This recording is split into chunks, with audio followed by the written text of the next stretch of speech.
이 김신혜 씨의 재심 청구 이게 개시 결정이 났는데 우리 재판부가 재심 개시 결정한 이유, 근데 결정문 이유는 무엇인가요? 어떤 이유로 이제 재심 개시 결정했습니까? 네, 재판부가 이번에 재심을 결정한 것은 예. 바로 수사 과정에서 절차상 위법한 부분이 있다고 판단했기 때문입니다. 네.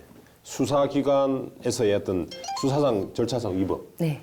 그게 있었다는 말씀이에요. 어떤 부분이 그랬던가요? 네, 경찰이 수사 과정에서 위법한 부분이 있었다는 건데요. 네.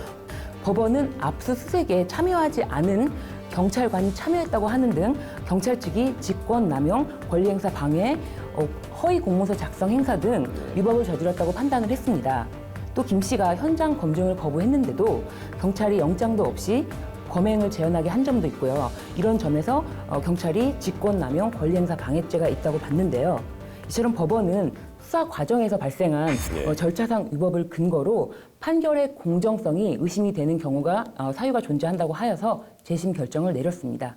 예. 그렇다면 결국은 재판부의 판단에 따른다면 수사상의 수사 과정에서의 어떤 위법행위가 있었다는 말씀이지 않습니까? 그래서 이 부분에 대해서 위법이 있다라고 판단해서 이것을 근거로 재심을 결정하게 됐다. 재심 개시 결정하게 됐다. 이 말씀이시죠. 그 구체적으로 그렇다면 이게 재심 사유에 어디에 지금 해당되는 것인가요? 우리 형사소송법에서 나와 있는. 네, 이것이 단순히 이제 수사 절차상의 사소한 경미한 위법이 아니고 관련된 공무원이 직무에 관한 죄를 범하였다는 것이 확정 판결에 의해서 증명이 되는 경우에는 재심 사유 형사소송법 제420조 7호에 해당이 됩니다. 그런데 이 7호에는 확정 판결을 받을 것을 요건으로 하는데 확정 판결을 받을 수 없는 경우에는 제422조에서 다시 규정을 하고 있고요. 이럴 경우에는 유죄를 증명하여 재심 청구를 할 수 있다라고 규정하고 있습니다. 자, 우리 먼저 이에 대해 조 변호사님 어떻게 생각하시나요? 이게 지금 어찌 보면 확정 판결이 좀 필요할 것 같은데 지금 없는 상태에서 이게 충분히 이 범죄로 인정할 만큼의 어떤 증명이 있었다고 볼 수 있나요? 기본적으로 형사소송법 구조를 살펴보면 이렇습니다.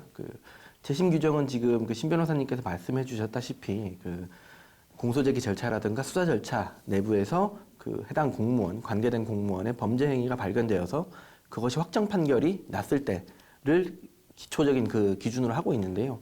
다만 예외 규정으로 422조를 두어가지고 그것이 확정 판결을 못 받았더라도 그것이 유죄에 해당한다는 사실을 증명한 때에는 또 재심 절차로 갈 수 있도록 이렇게 길을 열어놓고 있습니다. 그러니까 기본적으로 재심이라는 절차 자체가 확정 판결을 뒤집는 아주 비상적인 구제 수단임에도 불구하고 또 거기에서 원칙적인 재심 사유가 안 되기 때문에 한 번 더 꼬아서 다시 한번 증명하면 그래도 재심으로 보내줄게라는 굉장히 예외적이고도 예외적인 사유로 인해서 재심으로 갈 수 있게 된 것 같은데요. 이 규정에 따르면 물론 범죄의 유죄 부분을 증명하면은 재심 사유로 갈 수 있게 돼 있긴 하지만 과연 이것을 재판부가 독단적으로 유죄에 해당한다라는 식으로 결정할 수 있는가에 대해서는 좀 의문이 있습니다.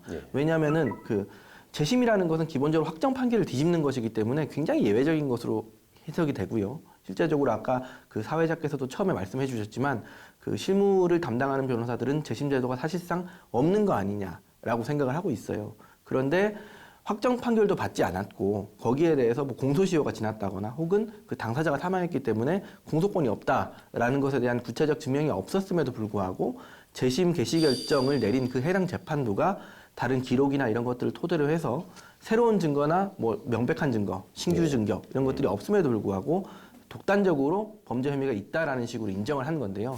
여기에 대해서는 또 다른 절차적 위법성이 있을 수도 있지 않나 이런 불안감이 있습니다. 예. 우리 법원의 우리 재판부 이번에 재심 개시 결정에 대해서 지금 우리 조 변호사님은 조금 이제 이게 조문에 비춰봤을 때 예외적으로 인정해야 되는 제도이기 때문에 조금 더 엄격하게 판단했어야 된다는 말씀을 해주셨는데 어떤가요? 예, 제가 이 7호의 재심 사유의 취지를 좀 말씀을 드릴게요. 이 7호는 수사 과정뿐만 아니라 재판 과정에서 관계 공무원이 직무상 범죄를 저지른 경우에 재심 사유를 인정하는 건데 이 취지는 바로 형사 사법에 대한 국민의 신뢰를 배신했다는 것입니다.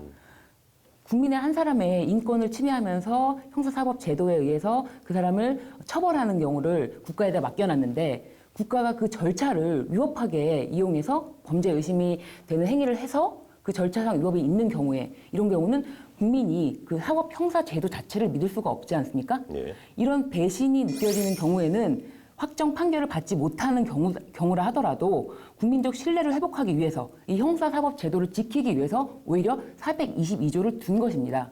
그렇기 때문에 이것이 오판의 가능성이 있다면 이 422조를 열어서 이거에 따라서 재심 개시 결정을 해야 된다는 것이 맞다고 보여지고 이에 따라서 이번에 한 재심 개시 결정은 매우 타당한 판결이라고 저는 생각하고 있습니다. 신 변호사님 말씀대로 뭐 이 사건에 대해서 재심 개시 결정이 이루어진 것에 대해서는 저도 당연히 동의합니다. 예. 다만 이제 재심이라는 제도 자체가 워낙에 예외적인 제도이고 재심을 인정한다는 거는 기존의 판결이 잘못됐다는 것까지 인정을 하는 것이다 보니까 상당히 그 부분은 이제 예외적으로 인정이 돼야 되는 건 맞는데요. 예.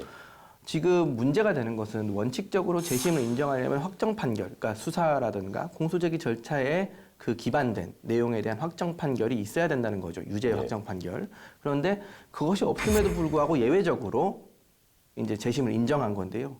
이런 경우에는 사실은 재판부가 너무 독단적으로 이거는 범죄가 인정되네라고 해버려가지고 재심을 인정할 그럴 가능성이 너무 높다는 거죠. 그래서 우리 과거에 보면 뭐 과거사위원회라든가 이런 것들이 있지 않습니까? 그렇죠. 지금 이 케이스 같은 경우에도 당사자가 주장을 해서 내지는 증명을 해서 그 재심 개시 결정을 한 해당 법원이 결정을 내리기 전에 어느 정도 과거에 이런 범죄 행위에 대한 구체적인 소명 내지는 증명이 있다라는 것을 다른 공식적인 기관으로부터 어느 정도 조사를 거친 다음에 그것을 토대로 재심 개시 결정을 했다고 하면 이런 부분은 좀 상쇄되지 않을까 생각이 되고요. 물론 결론적으로 구체적 타당성을 제고하는 측면에서 재심 개시 결정을 한 것은 이해를 할 수 있습니다만 그 과정에서 좀 더 투명한 절차를 거치지 않았던 것이 아니냐라는 생각이 듭니다.